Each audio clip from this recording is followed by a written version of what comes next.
Welcome to the 11th episode of 23 Real, 20 minutes of real talk with real producers in real estate, brought to you by Ohio Real Title and hosted by me, Rick Capretta. If it feels like we were just here doing this, we were. We had a little technical difficulties, so we're giving it another go here, 15 minutes past our originally scheduled show. So today's guest was Rookie of the Year in her RE/MAX office, even though her first year was only 6 months long. In that 6 months, she was able to do $2.2 million in transactions. She also is one of these Clevelanders who transcends the whole East Side, West Side rivalry in Cleveland, as she's got friends all over town and has lived on both sides of the towns. And in a larger scope, she's a world traveler, having covered 67 different countries and counting. She has a family rich in real estate with a mother and sister who are agents, a dad who is a home inspector, as well as an uncle who is a builder. She's extremely tenacious and has held together some really tough to close deals. So I want to welcome to the show Anna Lee Rindskopf with RE/MAX Traditions. How you doing? Hi, Rick. Thank you for having me. I'm happy to be here. I'm happy you're here too. And I don't know. Oh, here we go. I think I knocked my own camera off. This has been a real technical difficulty show here. This is crazy. Well, I want to thank Anna. Anna kind of did some quick minute downloading of software for me. So I appreciate you hustling. Are you amazed at how quickly you put that together? I mean, that was bing, bang, boom. That was great. Yeah. Anything to be here with you on the show, Rick. Awesome. So, all right. So first thing I want to talk about before we jump into real estate is, and one of the things I find so fascinating about Anna Lee is she likes her bikes, but I'm not talking about bicycles, talking about motorcycles. So first, why don't you tell us how you got into being part of the whole motorcycle circuit? Well, I always wanted a motorcycle. I definitely didn't grow up with anybody that had one that I knew, but I knew I wanted one. So when I was younger, I just went and bought one day. I didn't know how to ride it or anything. And actually for a little while it sat in my garage. I would just like pull my car in and out past it every day. And it was like this thing that I didn't know what to do with because I had impulsively bought it. So then I signed up for Ohio State beginning motorcycle course. Okay. That over a weekend and just never looked back. I've been riding ever since. That was like 20 years ago. And actually a few summers ago, I taught class for a couple seasons just as a weekend gig. And, you know, motorcycling is definitely my passion and I love to share that with others. And part of that is how you've probably seen so many countries, right? Well, one of the things about riding a motorcycle is you have a different perspective and even just riding in a car. So, you know, I pride myself on knowing Cleveland and the Northeast Ohio and greater region so well because, you know, partially I've lived on both sides of town, but partially because of my motorcycle riding. I am all over the place and I'm really in that perspective on the street. So it's good. But yeah, I've been traveling as well quite a bit. Where's your favorite part of Cleveland or the greater Cleveland area? Where's your favorite place to take the bike? Well, you know, that's an ever evolving thing. I like to switch it up and I definitely try not to always be doing the same things over and over again. So, you know, it depends. I love the water and the proximity to the water. Sometimes I'll go to Geneva. Sometimes I'll go to Avon Lake. Sometimes I hit the orchards or even Southern Ohio. And I love to go all over and switch it up. Cool. What was the first bike that you had? And now what are you riding today? Well, my first bike's kind of embarrassing, but it's a good small starter bike, but it was a Kawasaki Ninja 250, which is little. But I had it for about a week after I had taken that class. And then I went into a bigger bike and somewhere about 12 or 13 years ago, I switched from sport bikes, crotch rockets to Harleys and more cruiser style bikes. And I have a couple different bikes today. But my favorite one that I'm most proud of is my 1976 Shovelhead Chopper. Cool. And I know nothing about it, but it sounds really cool. Does your husband ride too? Yes. Okay. Is that how you guys met each other or just happened to be that way? No, we totally met through motorcycling. Okay. You know, we were both like into it individually. And then I was out of town at a chopper custom bike show in the Detroit area with some friends, and he was from Illinois prior to moving to Cleveland. He was at the show as a builder, having built a bike that was in the show, and we met at that show, and then we were actually long distance for a while until one day I said, "You need to move here," and then he was like, "Okay," and that was that. That was like 7 years ago. Tell the listeners here what your favorite bike trip has been, and then also tell us about the one that you're planning for next year. Okay, and then will we talk about houses? What's that? And then we'll talk about houses. And then we'll talk about houses. I like to talk about the fun stuff first. Yeah. So my favorite bike trip, I've had a lot of crazy ones.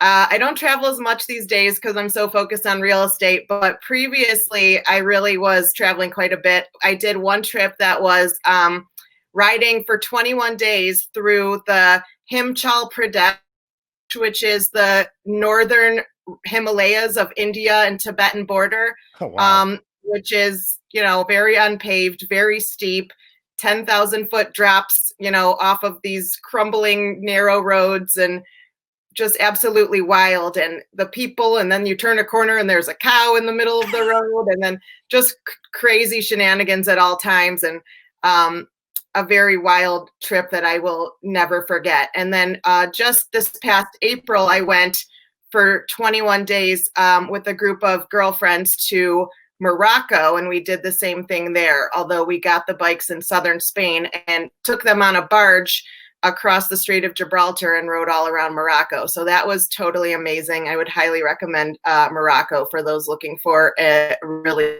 special vacation. I would not recommend the Himachal Pradesh for the faint of heart or for amateur travelers at all. My hands are sweating when you're talking about that trip. That just sounds horrible to me. Oh my gosh, it sounds terrifying. It's white knuckle, and it's very advanced. We'll just say that.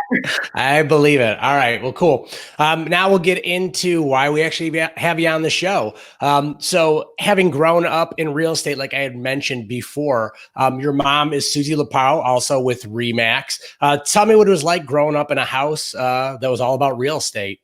Well, yeah, I definitely grew up around real estate, and obviously real estate has evolved so much since when my mom first started. But I remember even being with my family, like at Maxie's in Little Italy, which is one of our favorites.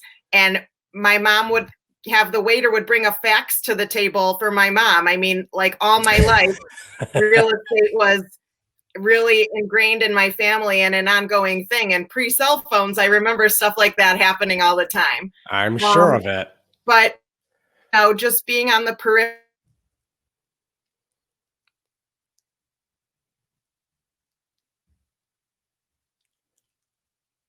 I don't know if we're frozen again. Hold on with me, folks. Hopefully she could join the stream again here in a second if she did freeze out. So just hold tight. Here she is. Hey, everybody. All right. Well, sorry. Welcome back. Going on. I ran a speed check on my internet and it says we're good. So. All right, cool. Yeah, I don't know what's going on there, but not a problem at all. But I think last things I remember you saying were kind of pre-cell phone, living in the craziness of mom's real estate career. Yeah. So just, being by my mom's side all along as she's conducting business and doing deals and that sort of thing ever since I was a kid, I definitely absorbed a lot. So when I did get into real estate, a lot of things came to me very quickly. And, I do feel like I had that background already in place. So it really was helpful to me to hit the ground running.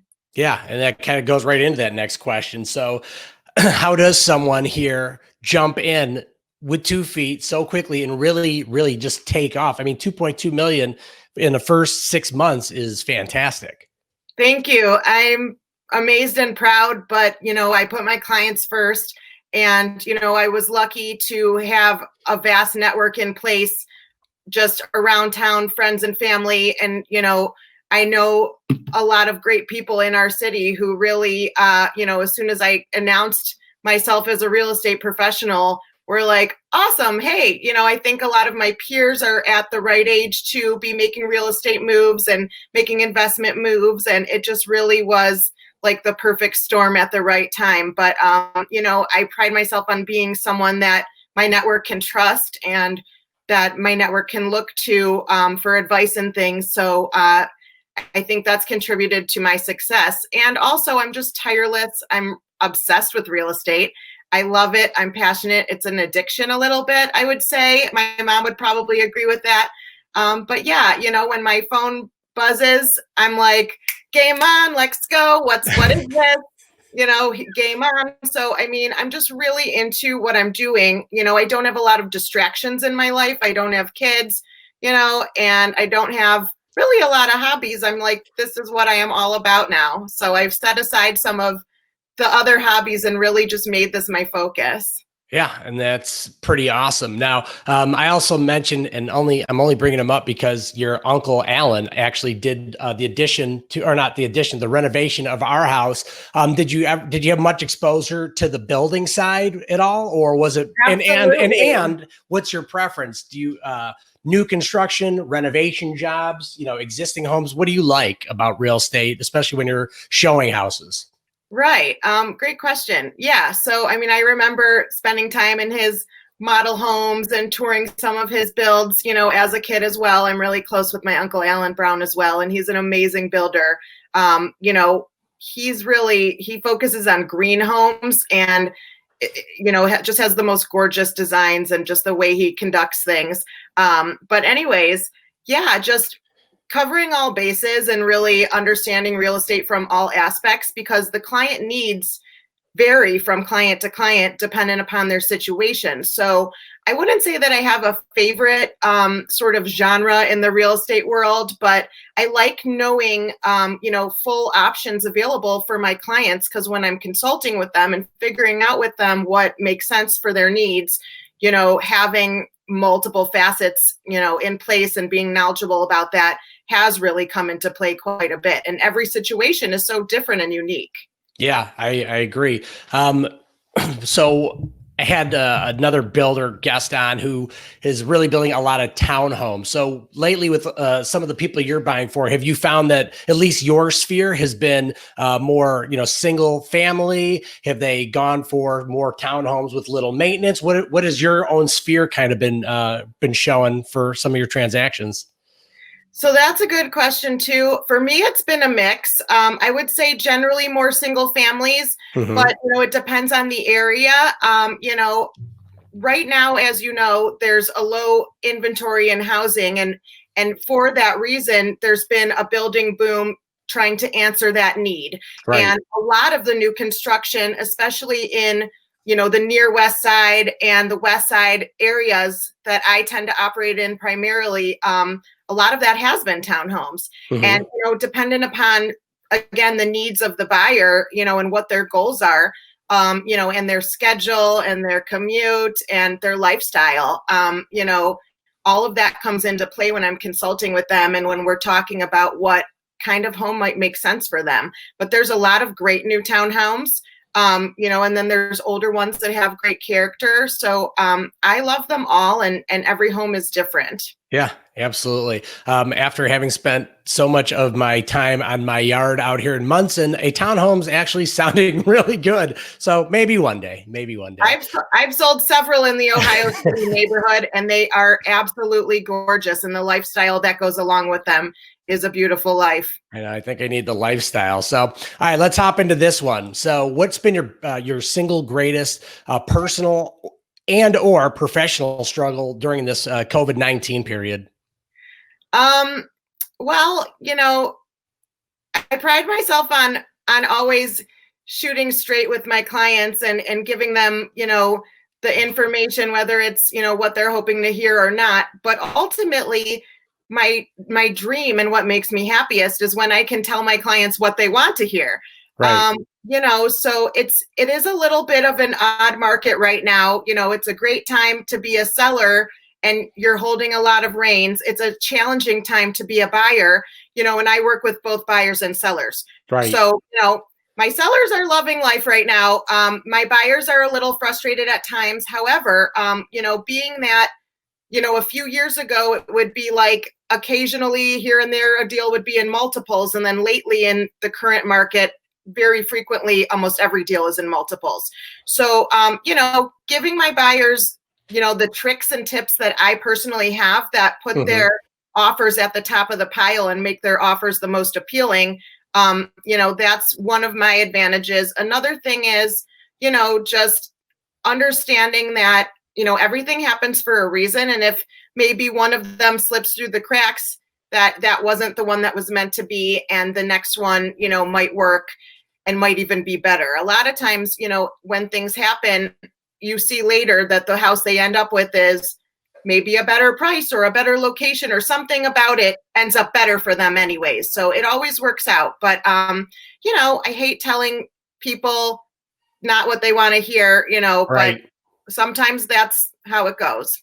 Well, that I would say the multiple offers right now seems to be everyone's across the whole market struggle. So having those, those conversations with your buyers is really the best thing you can do. Otherwise, you're just going to be caught in this trap of showing a house, going in at the wrong price again. And even if you're coming in high, there's still a chance you can get outbid. What's the most houses right now that you're maybe working out with a client, or where they just can't seem to get it? It just is bidding up so high, so fast that it's getting beyond their comfort level.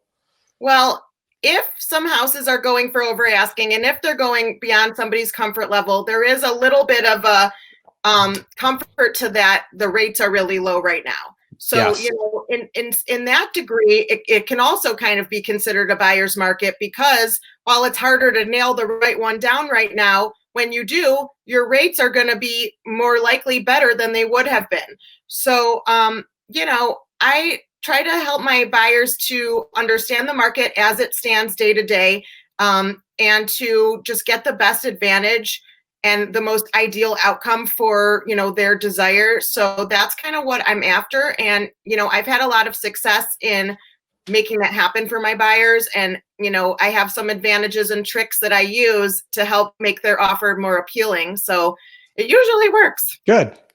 Well, here, before I ask the final question, I want to make sure that you see, you can find her on Facebook under her business page, Anna Lee Rindskopf Real Estate, and then Instagram at Anna Lee Cleveland.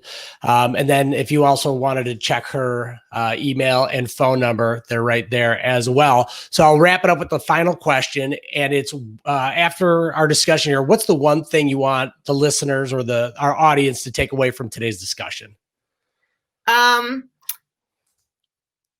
That's a tough question. I mean, I love real estate. I love taking care of my clients.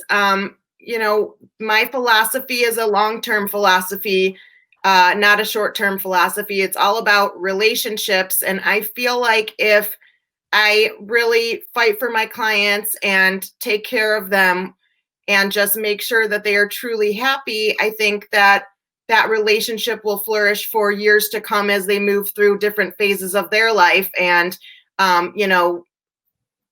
basically then their friends and family and everybody will hear about their good experience. I think that is, just customer service and communication, being available, being fast, because this is a fast market, and just making things happen for them so that everyone ends up happy.